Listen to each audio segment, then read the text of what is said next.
Hello and welcome to Just One More Watch. I'm rather excited today. I get to review a piece and add it to my personal collection at the same time, and it's bronze. I've developed a bit of a thing for bronze watches over the last 6 months or so. I've looked at a couple on the channel and I've researched plenty more beyond that, trying to find one that was just right for me. I looked at the Borealis Oceanaut just before Christmas. Really enjoyed it. $399, Panerai style case, cushion case, 42mm in diameter, sandwich dial, plenty of lume and a Seiko NH35. But it was a little bit large for me, as was the Zoretto Indy, a big bronze beast of a watch that I reviewed a couple of months ago. Miyota 9015 this time, also for $399, so a pretty decent value package. Now, I've been in touch with Zelos, a micro brand from Singapore, about reviewing one of their Mako dive watches. They said, can you hang on for a bit? We've got a new bronze model coming out soon. I said no problem at all. I was so keen to get this specific version of the Mako bronze that I offered them money for it, but they wouldn't take it. They sent me this for nothing. So a big thank you to Zelos for sending me this unit in for review and to add to my personal collection. So why then am I so excited about this one? Well, check these specs. Bronze, 40mm in diameter, 20mm lug width on a tropic rubber strap, and they supply a vintage style leather strap as well. We've got a lume ceramic bezel insert today, and I love a decent lume ceramic bezel insert. A Sellita SW200 Swiss made high beat automatic, and if that wasn't enough, a slice of 4.5 billion year old meteorite on the dial. Let's get into it. Well, I pretty much told you everything you need to know in the intro, didn't I? Not much of a review today, is there? Well, I didn't tell you the price, and I think the price is a big factor in the purchasing decision of any watch, and I think it's a big draw as far as this bronze Mako is concerned. Comes in this cigar box style wooden case, and there's a kind of inner watch roll contained PU leather, that one. So as this is a new model, they've got this one with the meteorite dial available until the 15th of June for $569 US. However, if you're not bothered about the dial, if you don't mind the regular kind of anthracite, there's a kind of nice wave pattern on there, there's a Batman bezel, there's various other options, it's only $429 US. Now, bronze watch, Swiss made Sellita high beat movement, 429. I think that is a bit of a deal today. Again, happy to hear from you guys, happy to look at other options in this price range, but I don't think there's anything that can touch this one in terms of specs to price ratio today. And a very nice couple of little touches here. We've got a perfectly serviceable spring bar removal tool and a very nice little warranty card also in bronze. However, it is only a 1-year limited warranty. Would have preferred a 2-year, it is more standard, so only a 1-year limited warranty with this Zelos. They do give you 2 thoroughly decent strap options as part of the package as well. We've got a tropic strap, these are kind of trendy at the moment, making a bit of a comeback, and this vintage style, they call it a waxed leather strap in brown. As you can see, I've been wearing it out and about on this one. I've also been wearing it on this Collared Venezia. I've been playing around with different straps on this watch, and I've ordered a black mesh strap. So that gives me 2 wet options and 2 dry options, if you like. I think it's going to look pretty hot on that mesh, contrasting nicely against the bronze. Let's get a closer look then. So as mentioned, we've got 40mm diameter today, 20mm lug width. Thickness today, quite thick, coming in at just under 16mm, but wears very well indeed thanks to 46mm lug to lug. So if you're a guy who has 7-inch or less, or just prefers a nice tight wearing compact little watch, then this Mako or its stainless steel sibling, very much worthy of your consideration. Weighing in at about 110 grams on this collar ebb, you know, pretty much the same weight regardless of what leather or rubber strap option you put on it. So case today and crown and bezel, CUSN 8 marine grade, bronze. I've had this one for about a week and a half, and as you can see, it's already beginning to change colour. There's a little bit of a polished edge on the chamfer of those lugs, otherwise it's a brushed finish, but already developing its own character, this one. Really looking forward to seeing how it ages with time. We've got a boxed sapphire crystal today with AR coating. You get the odd flash of purple just around the edges of the crystal there. That adds a couple of mil to the overall height of the watch as mentioned. Case back is not bronze today, it's stainless steel, which is a good thing, less likely to cause a reaction with the skin and also less likely to leave green stains on your arms on rainy days. Nice etched mako shark there where the watch gets its name, just advertising 500 meters of water resistance, sapphire crystal, and a limited run, each piece numbered up to 100. We have got a 120 click unidirectional rotating dive time bezel, as you would expect from a watch that is potentially anyway a proper dive watch. Very, very solid. Just a tiny little bit of back play, but a nice robust action. Feels very good indeed.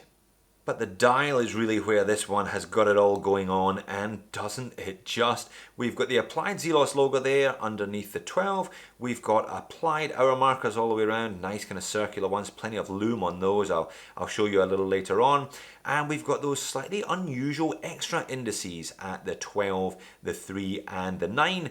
Not quite sure that they benefit the watch overall, but you are under no illusion as to which way this watch is aligned when you've got the lights off. It's clear to see whether you're pointing up or down. Mind you, slightly unnecessary given the lack of index down. A very nicely integrated black date wheel down there at the 6 o'clock as well. I like the way they've done that. There you go, a bit more of an angle on the dial there. You can see nice little bronze indices, nice bit of depth there. We've got a chapter ring with a minute track on it and extra little dots. So we've got minute markers on the bezel. We've also got minute markers on an inner ring in between the hour markers and the minute track on the chapter ring. They're actually also loomed. I'll pop up a loom shot a little later on and show you that. Really spectacular at night. Definitely one of the best loom shots of any watch, regardless of price point, this Mako. A nice bronze coloured handset as well there. Plenty of loom on those. There's a bevel in the middle, nice bit of detailing, and a big dot of loom and a little red tip on the second hand. You can clearly see where the second hand is on this watch at all times. But what about the meteorite, Jody? I must admit it's not the most super legible dial in all light conditions, but I can forgive it given that this contains a slice of meteorite, 4.5 billion years old apparently, crash landed in Sweden some time ago, and Zelos are one of a number of watch manufacturers taking a little slice of that meteorite, a little slice of outer space and putting it on your dial there. Crazy patterning, almost looks like a kind of circuit board or snowflakes or something there, a bit of ice kind of crystals on there. Looks fantastic though. It does sting you an extra $150 just about, this meteorite dial, but I reckon if you're gonna go bronze, then go big or go home, and this one's just about crazy enough for me, but not too crazy.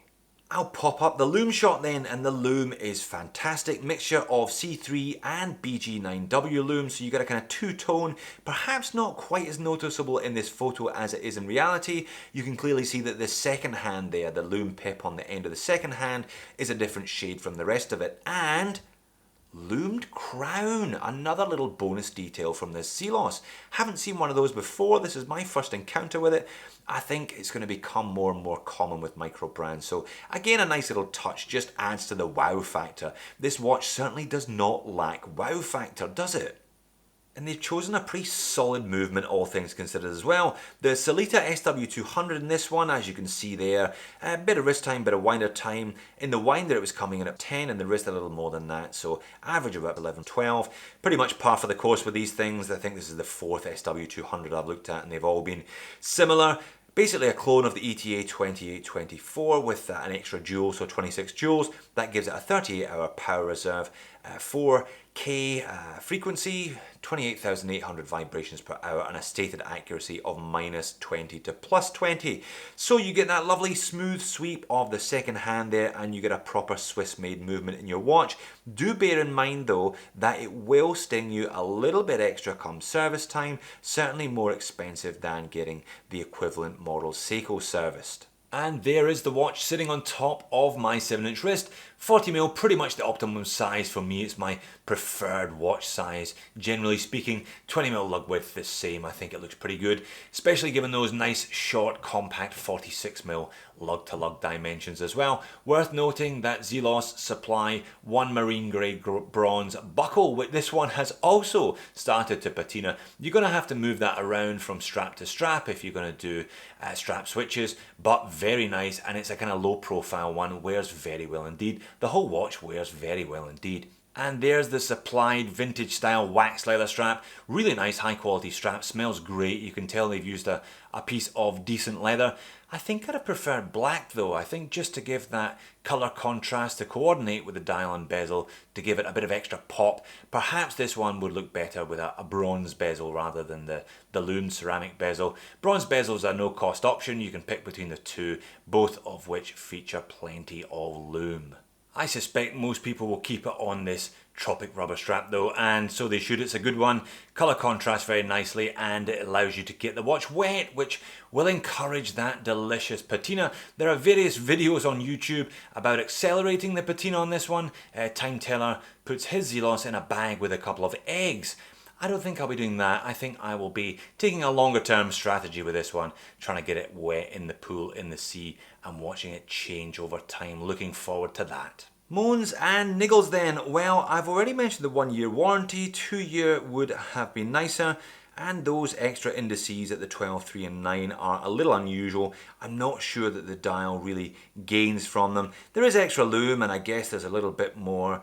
As mentioned, you tell whether the watch is upside down or not at night time, but I think you could have done without them, to be honest. And the crown is a little bit small. It's a little bit smaller than you would expect it to be. Semi-shrouded as well, perhaps not quite as easy to grip. Nice pop there when you do manage to get a hold of it, but perhaps not quite as easy.